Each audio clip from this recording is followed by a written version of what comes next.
రాజకీయ వ్యవస్థలు ఇవన్నీ ప్రశ్నిస్తే నువ్వు అర్బన్ నక్సలైట్ అంటారు, నువ్వు చైనా ఏజెంట్ అంటారు, నువ్వు పాకిస్తాన్ ఏజెంట్ అంటారు, నువ్వు హిందూ ద్రోహి అంటారు, నీవు దేశద్రోహి అంటారు.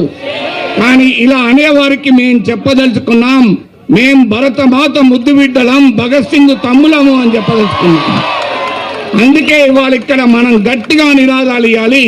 మీరే కాదు దేశభక్తులు, మేమే దేశభక్తులం. భారత్ మాతాకి, భారత్ మాతాకి, భారత్ మాతాకి.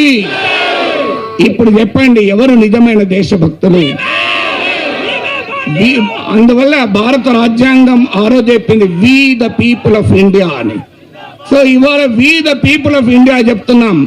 గాంధీ మహాత్మునికి 7 ఏళ్ల జైలు శిక్ష విధించాక జడ్జి అడుగుతాడు, నీవు విడుదలయ్యాక ఏమి చేస్తావంటే, మళ్ళీ ఇలాగే దేశ స్వాతంత్రం కొరకు రాస్తాను, జైల్లో వేసుకో అని చెప్పాడు.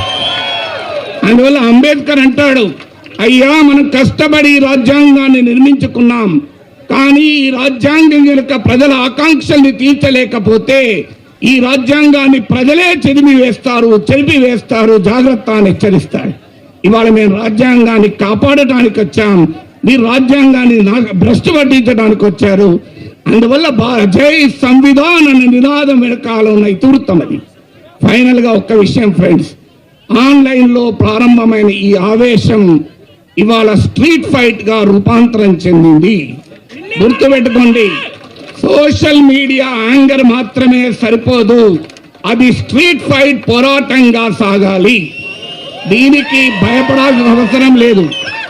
ఒక్కటే నినాదం, బతకాలంటే చావడం నేర్చుకోవాలి, అడుగడుగున పోరాటం నేర్చుకోవాలి.